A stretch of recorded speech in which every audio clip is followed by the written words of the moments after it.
I really want to talk about us.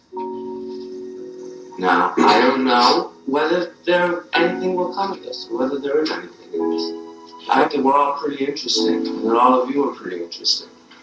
And I think that maybe there's a show in there, somewhere, which would be called a chorus line.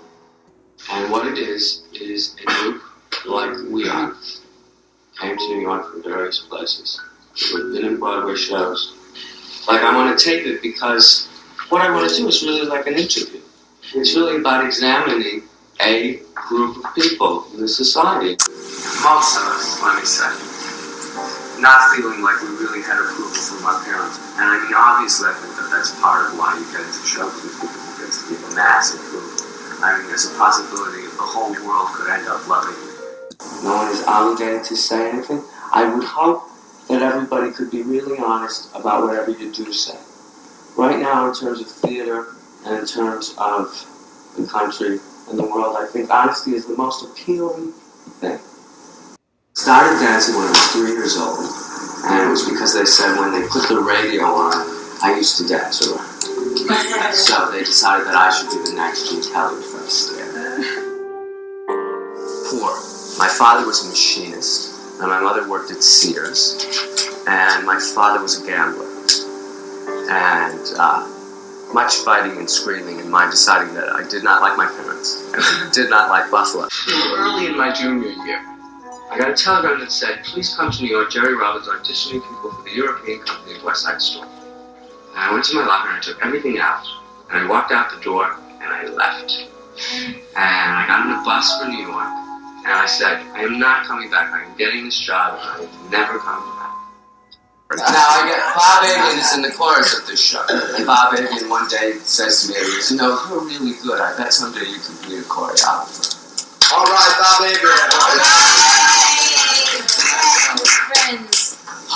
A word of encouragement. Now there starts our relationship. I would like to not care. I would like to not care if I am a success. I mean, I would like to know that, for instance, my career should fall apart. It's going to be just fine. Now, I probably can never do that.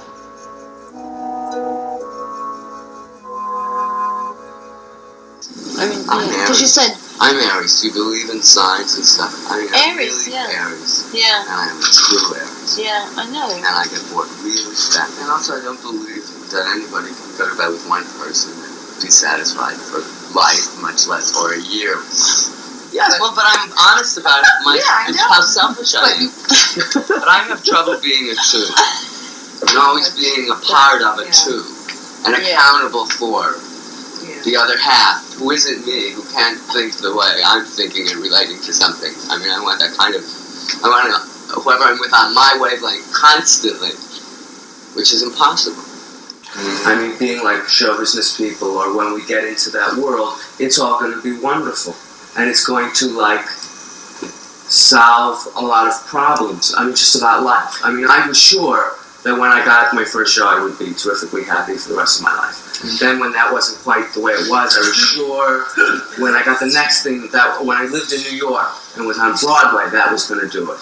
It goes further. When I finally got to be a Broadway choreographer, I thought that would be it. It's what I've wanted all my life, from 11 to 22. I'm now it. Here we go. This is it. I'm going to be terrifically happy. Nothing's enough. And everything's about what's going to be tomorrow and who's around the next corner, you know? As much the immediate. I mean, that's one of the big things I have to work on, is staying in the present, staying now, and not thinking about what I want to do, but enjoying the time doing whatever I'm doing right now. We are in Israel rehearsing West Side Story. For some reason, I ended up on the roof of this hotel with Grover alone. The last thing I want to happen is to get involved with Grover. Grover says, would you like a cigarette? I was delighted, and it keeps going on. And he said, would you like some brandy? And it's about 5 o'clock in the afternoon for me. I'm thinking, that's very early for brandy. I remember saying, I'm very sorry, but... And running down 13 floors of this hotel stairway, because I'm going to be straight. My sister would go home and she would practice her routines downstairs in the basement. And I would go down and I said, I can do that. She would be working real hard and I said, I can do that. Miss Westbrook. Miss Westbrook, I'm a dancer because my mother wanted to be a dancer. And I think this goes way back, and I'll make it brief.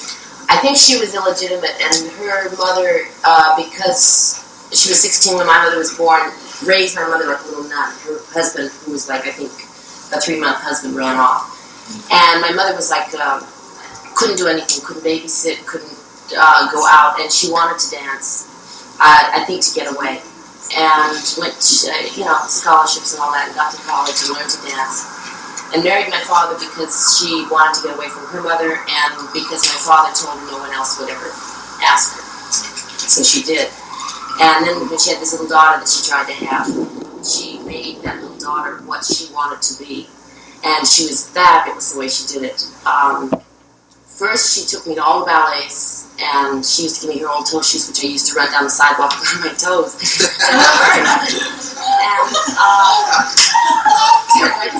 I'll never forget. And I was really sick when they wore out. The satin was shredded from the pavement. Ballets and these beautiful people, these ladies. And I just had to do it. And then, as soon as she saw that I really wanted to, she said, "But you can't do it until you're 8." And by then I was 5. I said, "I've got to dance!"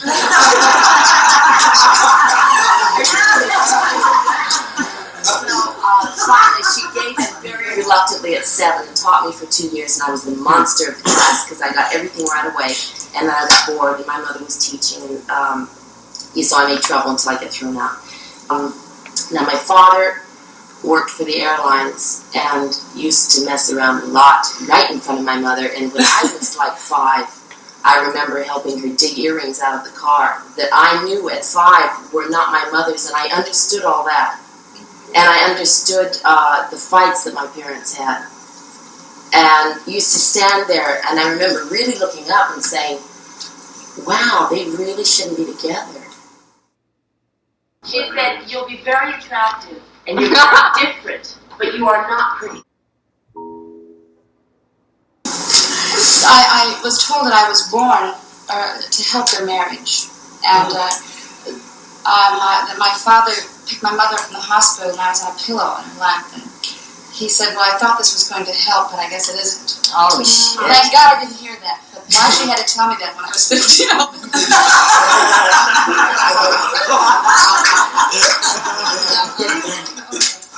I have that Born to Health film. That's why I want to be a missionary. I used to have this fantastic fantasy life, and I would talk a lot to myself. And my grandmother would hear me in the back seat of the car talking. She'd say, Donna, what are you talking about? And I used to say, and I really knew that I believed this. I mean, it's something that makes me think now that I knew something then that I don't know now. Because I used to say, well, I'm talking to my brothers and my sisters. She'd say, where are they? And I'd say, they're up in heaven. I have about 100 up there. We had this whole relationship with all these people. Anyway, it was a kind of a typical story. I was very anemic, and the doctor said something's very wrong with your child. She's spindly and everything. And so the thing is that, like Michael, it's the first time I heard you say that. It was really interesting. The radio, music was a turn-on to me. It was the music. It wasn't dancing. It was the music. I was so introspective, and I used to dance around in the living room with my arms up like this, you see. And my mother used to catch me, and she thought I wanted to be a ballerina. But one thing she didn't realize, that my fantasy was that it was an Indian chief, my father. I had an imaginary father, was an Indian. And I was holding him up here because he was very tall. So she thought I was being a ballerina, so she thought I would like to go to ballet school. Wanted a man, so I wanted to be a nice Indian. And, well, I guess that I saw Red Shoes, the film, and then I wanted to go to ballet. I wanted to be that redhead. I wanted to be that lady. I thought it was fantastic. And then I saw Swan Lake, and I was getting all of this It was wonderful. And then I could act out my fantasies in dance class. Then I could really, communicate in another way. It was great. And, what was I? It's terrible to write these things down because I don't want to say it now. Okay, my best friend was Elton, and we used to catch crickets. And my sister is 5 years younger, and my brother is 10 years younger. And my sister and I never got along because we all slept in the same room, and it was really horrible because we weren't very rich, and we were kind of poor, I guess. And I remember one day taking my sister behind a bedroom door and telling her that I thought she would look. I wasn't bad. I don't know. I hate her so. I was telling her I thought she would look terrific with short hair. Talk about anger. I took the scissors and I cut all her hair out. That's very interesting. Let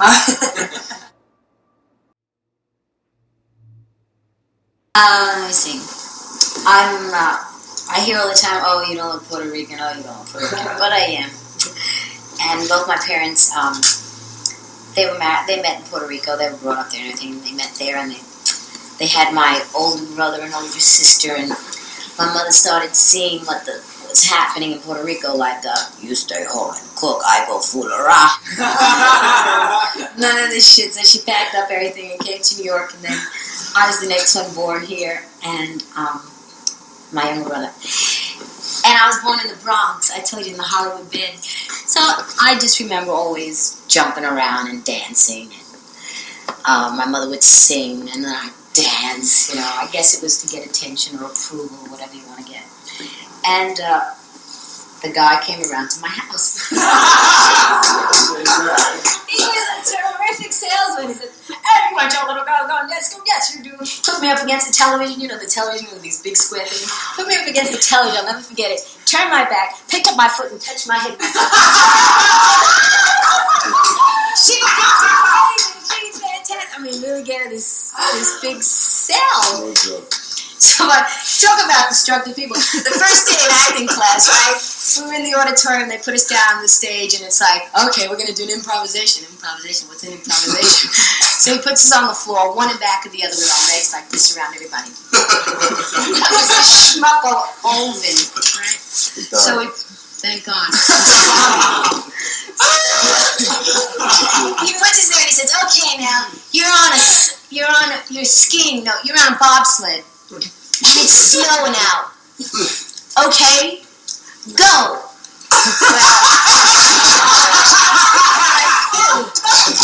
And I'm the last one in the row, and everybody's going. I'm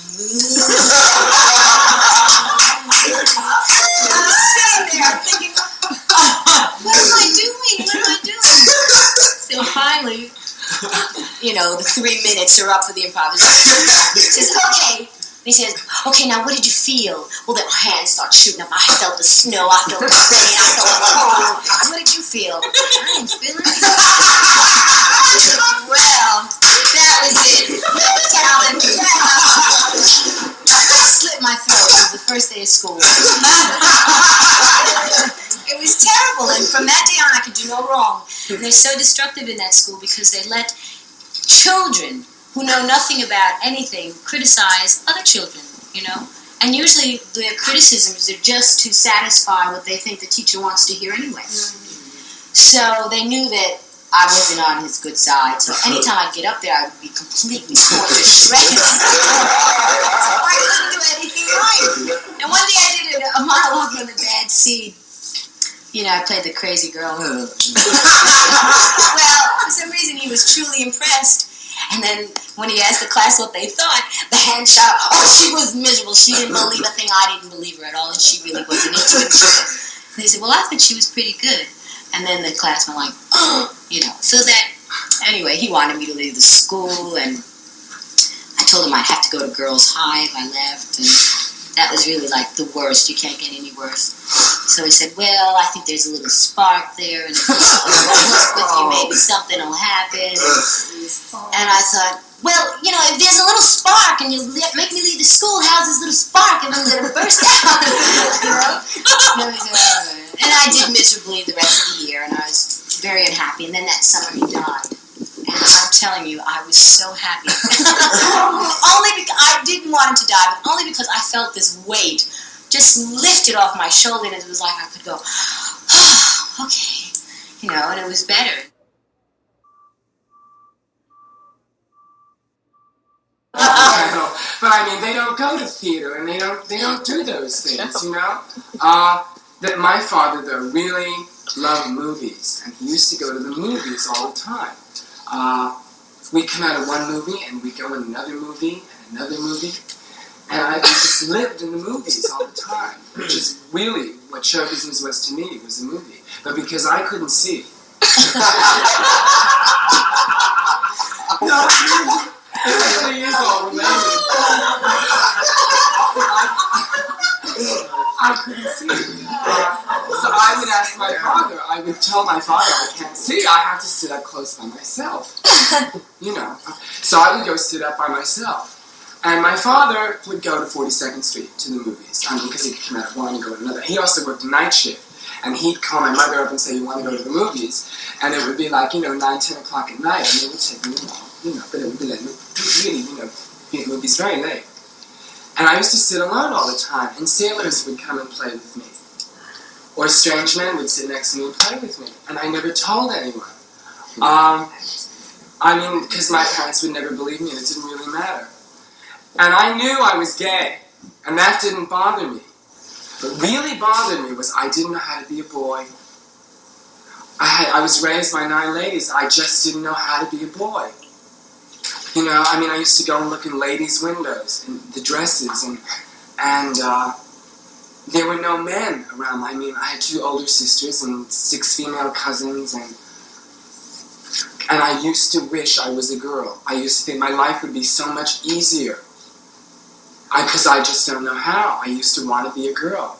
Anyway, I discovered movies, and I discovered the movie musical. And I used to love musicals so much. I used to dance around on the street, and I'd get caught all the time.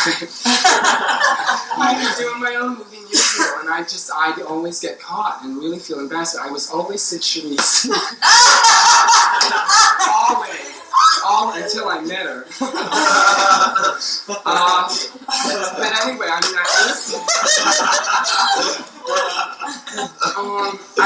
I was always in that whole fantasy, that whole show. And when I said I wanted to be an actor, which is what I always really wanted to do, I really wanted to perform. I was a real ham, because I love movies so much. And when my cousin told me, you'll never be an actor, I knew it was because I was so terribly effeminate, you see. So I said I wouldn't do that, so I was not going to be an actor. And, I couldn't perform, because I was a sissy. And I went through that whole trip, which is awful. My mother would send me to the store, and it would take me 2 hours to go to the store, because I'd peek out my door to see if any of the kids from the neighborhood were looking, because they'd make fun of me. I was just awful. I was a terrible coward. And I used to just wait 2 hours to go get a container of milk. I really would. It was just really awesome. Surprised you kept sending you.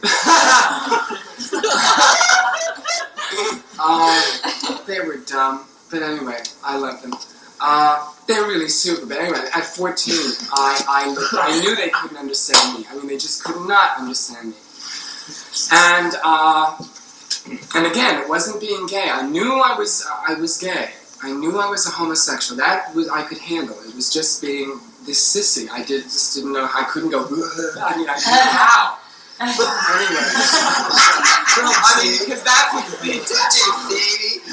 Anyway, broke the head. Anyway, I looked at myself in the mirror one day and I said, you're 14 years old and you're a fag, and what are you going to do with your life? You have to really forgive these people who don't understand you, whatever. And I was very confused for a really long time. Anyway, it got so bad. I wanted to write. I escaped into writing. I didn't know what a verb was or anything, but I had the gift for writing. And I used to get really wonderful marks in composition in school. So I decided I wanted to be a writer. I dropped being an actor, and I just dropped all idea of ever performing. And I wanted to write, and I used to get these good comps. And I was always in small schools. And so I would always make myself very popular with tough boys who would fight my battles for me. I really knew how to wrangle my way in there and be really funny for the tough people, and they would look after me, you know. But then I got sent to Carmel Heights High School, and it's a 3,000 boys school, and there's no homeroom. No homeroom. They're all different classes, and I had no protection anymore. My homeroom was taken away, you know, worming my way in there and being charming and funny. And my marks started getting progressively bad. I was very bright in school. And, but the idea that there was no homeroom, and that I would be made fun of in every class, and that no one would fight my battles for me, but that I wouldn't be popular, you know, I could not handle that at all. And I used to sit in each homeroom, and I used to know the answers, and I would be so afraid to raise my hand because people would giggle at me. It was just really awful. It was just terrible. And finally, I went down to the principal's office and I said, okay, I want to quit school because I'm a homosexual. I mean, 1955 or 50, I mean, you know, at 15, you just didn't know what the word was. And, you know, they said, well, if you go see a psychologist, you know, would you, you know, and that was all very heavy. And I said, okay, I would. And I went to see the psychologist, and he told me, well, you're very well adjusted, and I think you should quit school. You know, so I quit school, and I mean, what I was doing was trying to find out who I was and how to be a man. I mean, I just didn't know how to be a man, which is why I quit school. And anyway, I didn't know how, you know. There are a lot of people in the world who still don't know how to be a man, you know. I mean, since then I found out I am a man, but anyway.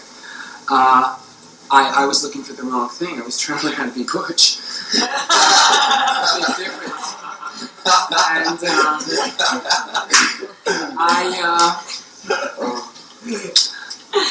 to make a long story short, the man came around. The man came around, knocked on my mother's door, and said, "You have talented children." Yes, Manhattan. No, but I went to the Wally Jackson School, whatever. And it wasn't. My mother sent me because they realized when I quit school and everything. How old were you? 15. I was about 15. Yeah, I was going to be 16. I quit before my 16th birthday. And I was working, not making much money, but they really wanted to make me. They knew when I quit school and that I'd given up every idea I ever had of writing. I mean, I knew when I quit school that I would never write because I didn't have an education. So I mean, I gave that up because, you know, of my fear, you know, to laugh at. And so I went to Wally Jackson School and I started studying acting. And the teacher was a bigger faggot than I was, and never paid any attention to anything I did in class, and I knew that he would not correct me because I was such a sissy, I would never be an actor. You know, it was the same old thing all over again, so I quit. And I went downstairs to the dance department, and I took my first jazz class at like 15 and a half. I mean, my first dance class. And from pretending I was Sid Charisse all those years, I had a terrific extension. I could turn, I had to do anything, you know. And so he was really amazed, and I studied for 3 months. Anyway, then I have to go back to, I knew I was a homosexual, I didn't know what that was, I knew I was gay. My whole problem was a whole other thing, it wasn't that. But I didn't have any gay people to relate to, no, sexually. I had no sexual experience, I was emotionally gay, and understood it and accepted it. But I had not really, except for my cousin, any sexual experience with it. And I started hanging around 42nd Street and meeting really weird people and strange people, and just hanging around trying to meet friends that were gay, that I could understand what it was I was. Anyway, I started hanging around 72nd Street because I knew that I could recognize them. I was more like them, you see. And somebody told me that they were they were looking for male dancers for the Jukebox Review. Oh, and I went down and I went to audition, you know, with my 3 months of dance training, jazz, you know, no ballet. And they said, well, you're too short to be a boy, but would you like to be a pony? And I said, what is a pony? And they said, a girl. And I had to get out of New York. I had to get away from my family. I realized recently, because I'm going to try to write a show about a lot of this, not all of this, a musical. But I realized I was forced into, and I'm glad I was, because I was a soft man or a sissy, whatever you call it, I was really forced into doing what I was doing. That's not a cop-out. I mean, I'm not ashamed that I did it. But I said, you know, what do I have to do? And they said, show us your legs. So I said, I have hair all over my legs. And they said, that's all right, well, you have imagination. I'm screaming. Queen said, oh, honey, I got stockings, come on upstairs. Took me upstairs, all these strange people. I mean, I didn't know what a drag queen was at all. And put high heel shoes on me and hiked up my dungarees and put on these stockings.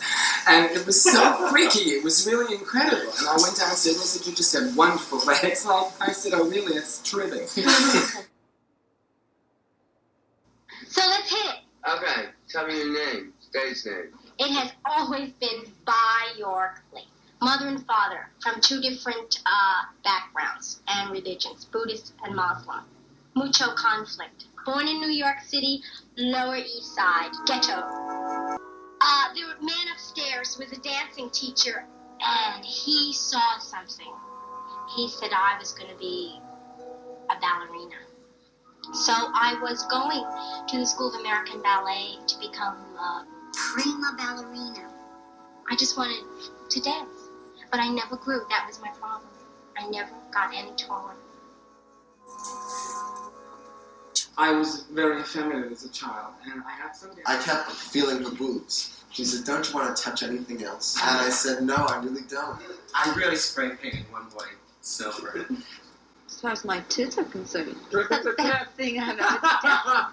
Good God. I'm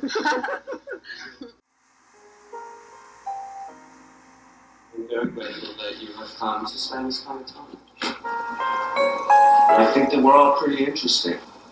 And that all of you are pretty interesting. And I think that maybe there's a show in there, somewhere, which would be called a chorus line.